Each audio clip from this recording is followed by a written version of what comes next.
Prefeitos do Vale do Rio Pardo, no Rio Grande do Sul, apresentam ao vice-governador demandas regionais. Caminhões-pipa auxiliam no combate a incêndio no Paraná. Fogo atingiu área equivalente a 63 campos de futebol. Paraná libera 220 milhões para a educação. Estado alcançou o melhor desempenho do Brasil no IDEB, ganhando o mundo. Diretores embarcam para o Chile. Gestores de diferentes escolas do Paraná se preparam para intercâmbio de conhecimento. Incêndios expõem exploração ilegal da floresta amazônica. Greenpeace Brasil destaca a gravidade do uso indiscriminado do fogo. Convenção Democrata nomeia Tim Walz. Governador de Minnesota aceita nomeação para ser vice de Kamala Harris. Donald Trump faz comício ao ar livre. Republicano ataca Kamala no primeiro ato desde tentativa de assassinato. E você vai ver ainda. Orquídeas à beira de extinção na Colômbia. Tecnólogo agrícola não mede esforços para salvar espécies ameaçadas. Essas e outras notícias a partir de agora no Piques News.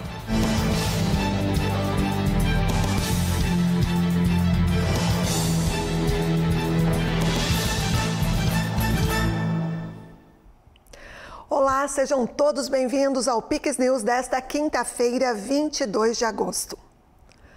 O vice-governador do Rio Grande do Sul, Gabriel Souza, participou de um encontro na Associação dos Municípios do Vale do Rio Pardo. As principais demandas da região foram apresentadas no evento. A explanação dos líderes municipais no Vale do Rio Pardo sobre as principais demandas relacionadas à reconstrução e reestruturação no período pós-enchente foi o foco do encontro. Também foram debatidos projetos para integrar as ações de curto, médio e longo prazo do Plano Rio Grande, em especial com iniciativas com adaptação e resiliência climática. Variadas dos prefeitos, muitas delas já despachando aqui no WhatsApp com os secretários na hora, ou outras levando de volta na minha mala, digamos assim, na minha bagagem para Porto Alegre, para quando chegar lá já estabelecer reuniões, encaminhar soluções, como é o caso das horas máquinas, que o Estado disponibilizou e temos que efetivar agora essas horas máquinas, fazendo com que elas cheguem realmente lá na ponta para que as estradas vicinais sejam recuperadas, melhorando a capacidade de escoamento da produção de cada um dos municípios gaúchos. Durante a reunião, o vice-governador anunciou a prorrogação do período de encaminhamento de projetos de municípios para integrar o Plano Rio Grande, divulgado no mês de julho pelo governo do estado. Os municípios que queiram enviar projetos, que anteriormente deveriam ser encaminhados até 25 de agosto, terão mais tempo para estruturar ideias e encaminhá-las ao estado. Teremos sim uma estrutura que chama-se complementar, digamos assim, à estrutura da Defesa Civil Estadual, no sentido de estar com uma presença física estruturada aqui no Vale do Rio Pardo, além de estarmos também no Vale do Taquari como centro regional de defesa civil. Não há nenhum problema em fazer centros de monitoramento nessas estruturas, desde que tenhamos a parte técnica bem organizada. E talvez aqui, no caso do Vale do Rio Pardo, a Unisc seja uma entidade, uma instituição que pode nos ajudar, nos apoiar com meteorologistas, hidrólogos, geólogos, que possam ter elementos para analisar os dados que chegam através dos radares contratados pelo Estado e também demais equipamentos do próprio governo federal, que nós atuamos de maneira integrada na sala de situação lá em Porto Alegre. O governo do Paraná liberou 220 milhões de reais para melhorias em escolas da rede estadual. Os recursos serão destinados para reformas e compra de novos equipamentos, beneficiando diretamente alunos, professores e funcionários. O anúncio foi feito pelo governador Ratinho Júnior durante o segundo seminário de diretores da rede estadual de ensino, realizado em Foz do Iguaçu. Do total, 100 milhões de reais serão destinados à reforma de aproximadamente 100 escolas que necessitam de reparos urgentes. Esse investimento é um programa chamado Escola Mais Bonita, para a reforma das escolas. Então a gente seleciona várias escolas do Paraná. Esse dinheiro vai direto para a mão do diretor e ele elege aquilo que é prioridade para ele melhorar na escola. As intervenções incluem trocas de pisos, pinturas, reformas nas redes elétricas e hidráulicas, além da construção de rampas de acessibilidade. Os outros 120 milhões serão usados para a compra de 1.000 fornos elétricos, 2.000 máquinas lava-louça e 10.000 aparelhos de ar-condicionado. Esses equipamentos visam melhorar a infraestrutura das cozinhas escolares e garantir a climatização das salas de aula. A educação se faz com investimento em infraestrutura para dar condição de trabalho aos nossos professores, diretores e equipe, e aos estudantes também. Trabalhar com investimento em reforma de escola, equipamento, leva mais qualidade. Além das melhorias estruturais, o governador destacou o plano em andamento para substituir salas de aula de madeira por alvenaria em todo o estado. O projeto, que envolve um investimento de 113 milhões de reais, já alcançou 320 salas, com mais obras previstas. O Paraná tinha quase 500 salas de madeira. Salas de madeira realmente ainda feitas daquela de IP, coisa da década de 60, 70. Muito feia, muito ruim para os alunos. Então nós estamos acabando com ela, já fizemos mais 216 salas de aula que nós já trocamos por salas modernas e agora vamos anunciar mais 184, que também agora esse ano, até o ano que vem, a gente vai, se Deus quiser, zerar as salas de madeira no Paraná. No evento também foi anunciado o pagamento de bônus para profissionais de escolas que obtiveram bom desempenho no Índice de Desenvolvimento da Educação Básica, o IDEB. O IDEB para nós é um motivo de muita alegria, né? O IDEB é um índice que avalia a educação do Brasil através do Ministério da Educação e o Paraná, mais uma vez, ocupando as melhores posições nas 3 etapas, dos menininhos pequenos lá do 5º ano, do 9º ano, dos anos finais e ensino médio. Em todas as faixas etárias, o Paraná é destaque no Brasil. O Paraná é referência em educação do Brasil hoje, porque nós trabalhamos com a gestão voltada por resultado. Diretores de escolas de diferentes realidades do Paraná se preparam para uma jornada de intercâmbio. Eles vão participar de uma formação pedagógica continuada no período de 2 semanas. Uma imersão nas práticas de liderança educacional consideradas referência em âmbito internacional. Ananias é um dos selecionados. Ele dirige o Colégio Estadual São Francisco de Assis, em Tunas, do Paraná, uma escola de apenas 106 alunos, localizada na zona rural. Com 27 anos de experiência na rede pública, ele se vê diante de uma oportunidade inesperada a partir do próximo domingo, quando embarca para o Chile para o programa de intercâmbio, que é patrocinado pelo governo do estado. Muito aprendizado. Muito. Eu quero aprender. A gente tem um papel mobilizador e transformador, mas há aprendizado que eu possa, assim, contribuir, né? E aprender. Já estou aprendendo, já estou me preparando para a viagem. Tivemos um preparo, né? E de materiais. Então, eu acho, assim, surreal. É fantástico. Já Antônio vive outra realidade, mas ambos têm o mesmo objetivo: buscar conhecimento nas práticas que são referência e aplicar nas escolas onde são gestores. E a expectativa ela é muito boa, porque nós já iniciamos, na verdade, com aulas assíncronas, né, com os professores da Universidade Diego Portales, que é a universidade que vai estar nos acolhendo. E a expectativa é boa porque vai ser um momento de muito estudo, muita aprendizagem. Vamos conhecer um pouco do processo que já ocorre no Chile há bastante tempo, há mais de 20 anos, que eles têm um sistema de educação que funciona muito bem, acho que é um dos mais renomados aí do mundo, né? E vamos trabalhar com liderança pedagógica, sempre pensando na melhoria da aprendizagem dos estudantes. Então, acredito que quando nós retornarmos de lá, a gente vai ter muito a contribuir com as nossas comunidades. Ao todo, 100 diretores de diferentes regiões do estado vão participar do intercâmbio. O destino não foi escolhido por acaso. Com uma estrutura de políticas públicas e uma proposta de formação continuada exemplar, as escolas do Chile são referência internacional no campo da gestão pedagógica. Chile está entre a segunda, ou da América Latina, né? Então, com certeza a gente vai contribuir. Nós vamos contribuir como Paraná, porque a gente vem num movimento gigantesco de transformação, né, na educação. Nós somos o primeiro, né, do Brasil, né? E eu me sinto honrado. Caminhões-pipa fornecidos pelo Estado foram fundamentais para combater o incêndio florestal em Cianorte, no noroeste do Paraná. O fogo atingiu uma área de 450 mil metros quadrados, próximo ao Parque Municipal Cinturão Verde. A ação envolveu a colaboração de 10 municípios e empresas parceiras, além do suporte a animais silvestres feridos. Na última terça-feira, 13 caminhões-pipa disponibilizados por meio do projeto Patrulha Ambiental da Secretaria de Estado de Desenvolvimento Sustentável foram acionados para conter um incêndio florestal em Cianorte. As chamas se espalharam por 4 focos em uma área de mata de 450 mil metros quadrados, próximo ao Parque Municipal Cinturão Verde, que circunda o município. Os caminhões foram solicitados pelo Corpo de Bombeiros ao Escritório Regional do Instituto Água e Terra, que coordena o projeto Patrulha Ambiental. A ação contou ainda com o apoio de 12 caminhões fornecidos por empresas parceiras do IAT. Além do combate ao fogo, a Clínica Veterinária da Universidade Paranaense, em Umuarama, prestou atendimento a animais silvestres vítimas do incêndio.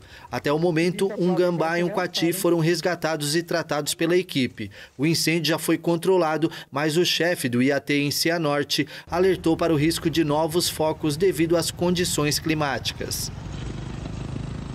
E o assunto ainda é incêndio. A fumaça dos incêndios florestais tingiu o céu de Porto Velho de cinza escuro e a cidade está envolta em uma névoa espessa. Há dias, Rondônia está imersa em fumaça devido às queimadas que atingem a Amazônia. Diante desse cenário, o Greenpeace Brasil destaca a gravidade da situação. Depois de sobrevoar áreas com focos de incêndio na floresta amazônica brasileira, na região de Rondônia, a porta-voz do Greenpeace Brasil, Thaís, destacou a gravidade do uso indiscriminado do fogo para abrir espaço para a pecuária. A gente pôde ver ali, frentes de fogo sobre a floresta para dar espaço à pastagem, porque 90% do desmatamento ele é ocupado por pastagem. A capital de Rondônia está imersa há dias na fumaça devido às queimadas recordes que atingem a Amazônia. De acordo com dados de satélite do Instituto Nacional de Pesquisas Espaciais, Rondônia registrou no mês passado o pior julho em relação aos incêndios florestais em 19 anos. Com 1.618 focos identificados. A situação continua piorando, com 2.114 focos já registrados de 1º a 19 de agosto. Então a gente quer demonstrar, algumas dessas propriedades elas também estão embargadas. A gente quer demonstrar a gravidade do problema do uso indiscriminado do fogo na Amazônia e de como as instituições financeiras precisam ter uma solução para impedir que recursos do crédito rural cheguem nessas áreas que acabam contribuindo para essa situação de ilegalidade. Porto Velho, com 460 mil habitantes, registrou na última terça-feira a pior qualidade do ar entre todas as grandes cidades brasileiras, segundo dados do organismo de monitoramento independente iQuare. Agora uma pausa e você vai ver a seguir. Brasileiro salva criança que estava pendurada na varanda de um edifício na Espanha. E o trabalho de um tecnólogo agrícola para evitar que espécies de orquídeas entrem em extinção. Depois do intervalo, nós voltamos em instantes. Tudo é melhor no Comprão. Tudo que você precisa, qualidade, economia, pagamento. Tudo é melhor no Comprão. Aproveite as ofertas. Laranja pera, R$ 3,79 o quilo no Clube K. Batata lavada, R$ 3,99 o quilo. Maminha ATC a vácuo, R$ 27,90 o quilo. Açúcar Bom Traz extra fino, 5 quilos, R$ 15,99. Leite condensado Tirol, 395 gramas, R$ 3,99. Lava-roupas Omo, lavagem perfeita, 2,4 kg, R$ 24,99. Na próxima semana, inaugura em Canelinha, loja de número 72. Melhor preço é no Comprão.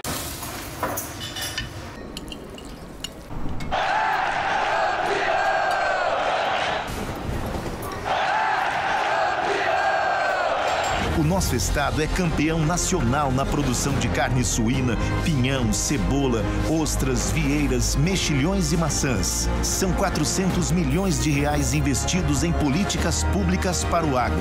Em Santa Catarina, o agro.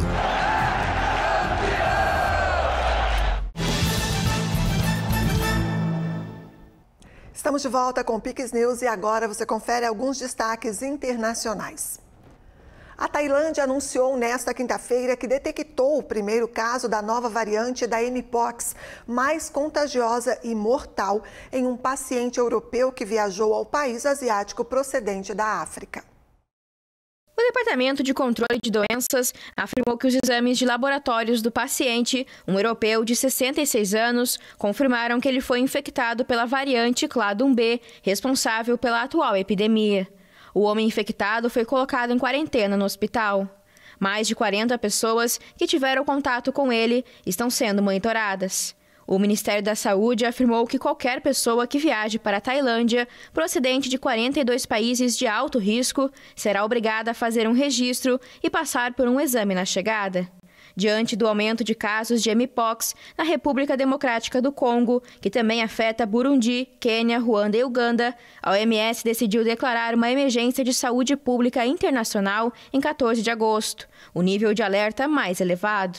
A variante Cladum B, responsável pela atual epidemia na África, é fatal em 3,6% dos casos e particularmente perigosa para as crianças.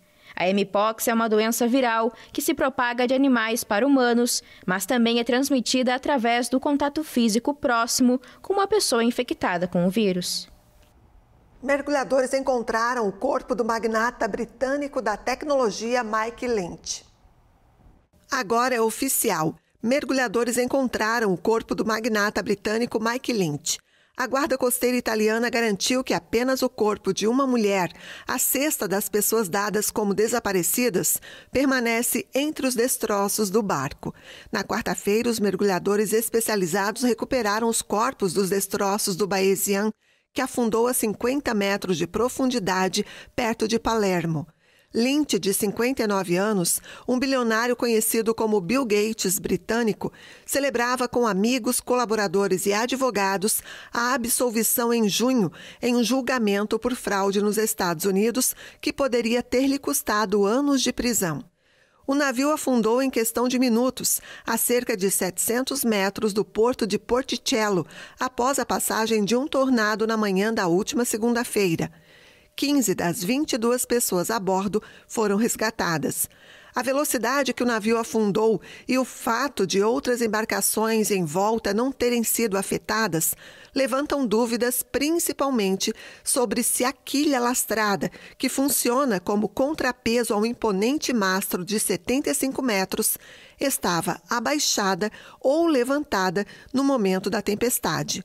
O proprietário do estaleiro que construiu o Baesian apontou para uma longa série de erros humanos. Ele argumentou que os passageiros não deveriam estar nas cabines e garantiu que caíram em uma armadilha. E nesta quinta-feira, os mergulhadores encontraram também o corpo de Hannah Lynch, filha do bilionário britânico Mike Lynch. Ela foi a última vítima a ser localizada nos destroços do iate de luxo que afundou na costa da Sicília na última segunda-feira. Com isso, após 4 dias, os trabalhos de buscas pelos corpos terminaram. Ao todo, 7 pessoas morreram, incluindo um membro da tripulação. Tim Walz foi nomeado vice-presidente na chapa de Kamala Harris na Convenção Nacional Democrata. Tim Walz, governador de Minnesota e escolhido por Kamala Harris para ser o vice-presidente, aceitou a nomeação no 3º dia da Convenção Nacional Democrata em Chicago.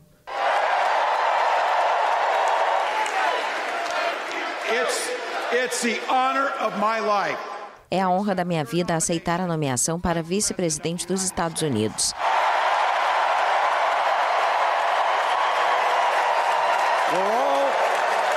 Estamos todos aqui esta noite por uma razão linda e simples. Amamos este país. We love this country. Walz, de 60 anos, se tornou uma força carismática na efervescente campanha de Harris, que vai enfrentar o republicano Donald Trump nas eleições presidenciais em 5 de novembro. Pouco conhecido fora do estado de Minnesota, Walz tem um currículo atípico, com décadas de experiência militar, mas também como professor de geografia e treinador de futebol. We're not going back.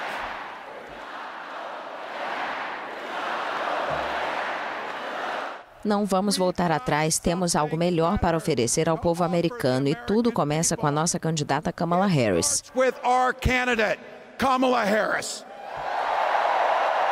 A esposa de Walz, Gwen Walz, uma professora de 58 anos que o acompanha na arena política de Minnesota há quase 2 décadas, foi responsável pela apresentação do governador.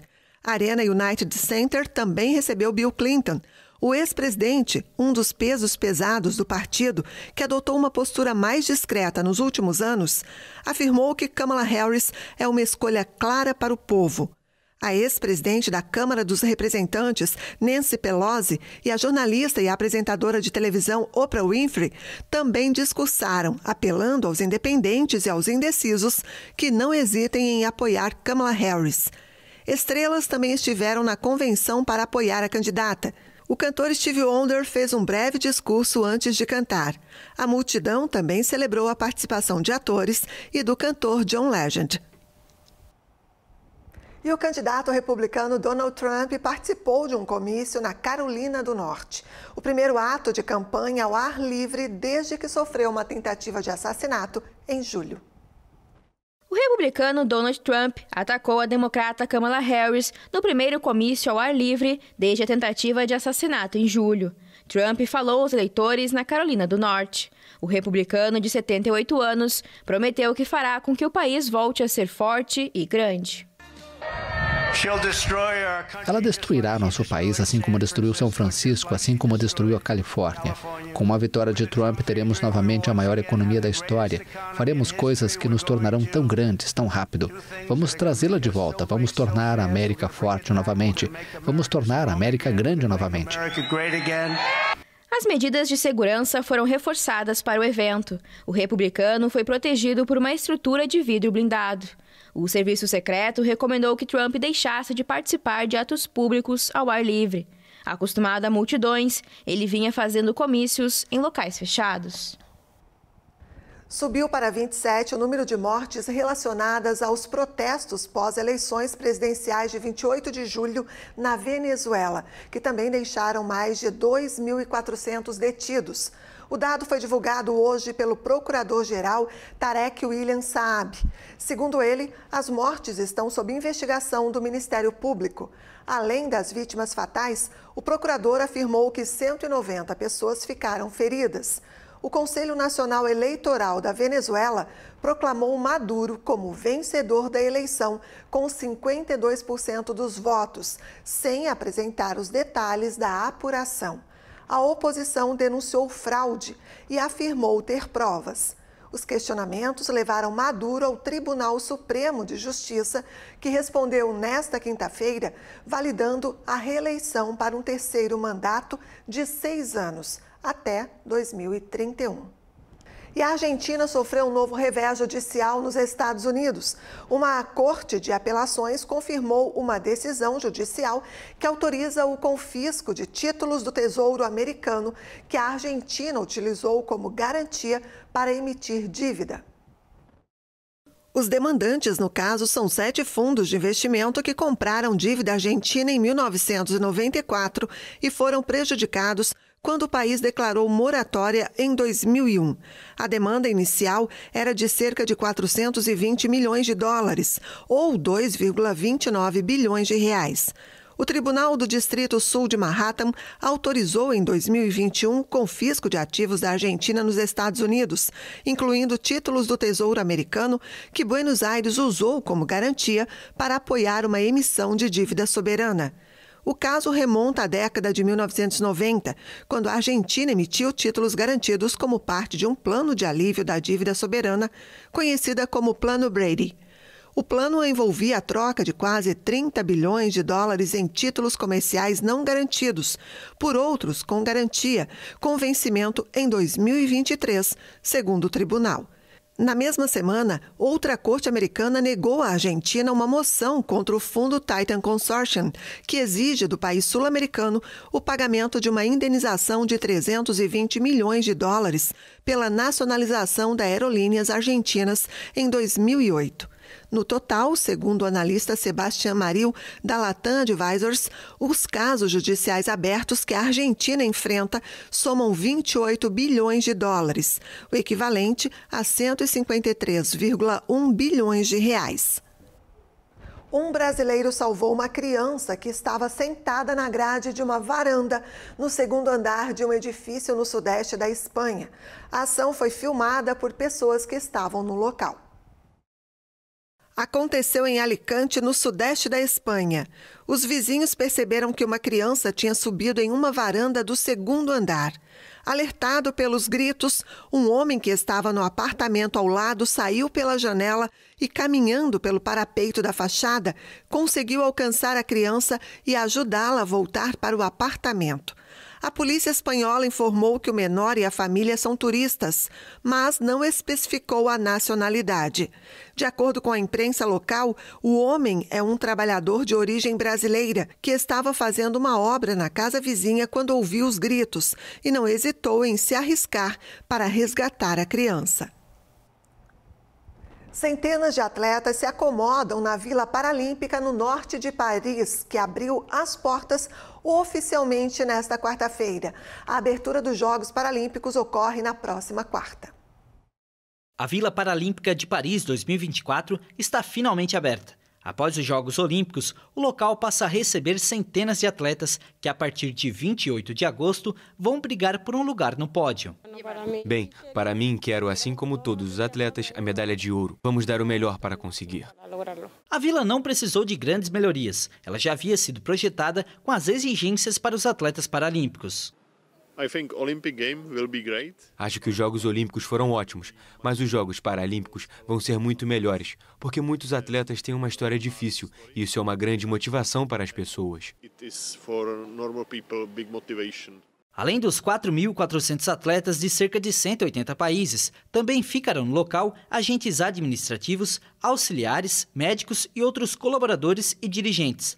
A vila, com extensão de 52 hectares, em uma região situada próxima a Saint-Denis, está programada para receber até 9.000 pessoas durante os Jogos Paralímpicos.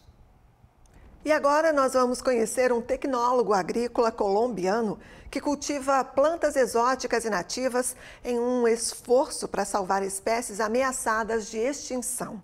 No local, uma coleção de orquídeas é uma explosão de cores que transforma qualquer olhar. Esta espécie de santuário fica no município de La Serra, no departamento de Antioquia, na Colômbia. Aqui está o meu centro zen, meu centro de prazer. É aqui que me isolo, é aqui que me conecto com a natureza, me junto ao campo. Em uma explosão de cores entre as florestas do noroeste da Colômbia, surge uma coleção de 25.000 orquídeas, a paixão do tecnólogo agrícola Daniel Piedrahita. Ele cultiva plantas exóticas e nativas, recebidas de presente, compradas e até clonadas, em um esforço para salvar espécies ameaçadas de extinção. Temos plantas de todo o mundo. Temos plantas do mundo todo, de todas as partes, incluindo esta que é uma Masdevallia bentiana, uma das flores emblemáticas do Peru. Este exemplar cresce ou existe em seu habitat natural nas florestas de Machu Picchu. No local funciona um laboratório de multiplicação de orquídeas ameaçadas de extinção, como a Anguloa brevilabris ou a Drácula nosferatu, exclusivas da Colômbia. A clonagem consiste em polinizá-las para reproduzir uma cópia pura e, assim, obter uma cápsula de semente que se tornará uma orquídea após um processo que pode durar anos. Queremos reproduzir Queremos reproduzir a Lycaster skinneri, um símbolo da Guatemala e instinto na natureza, porque quero levá-la às florestas do país da América Central para reintroduzir a espécie em seu habitat natural. Esse é o nosso dever e nosso papel. Todos os anos, novas espécies de orquídeas são encontradas na Colômbia. Em 2024, já foram descobertas 9 variedades.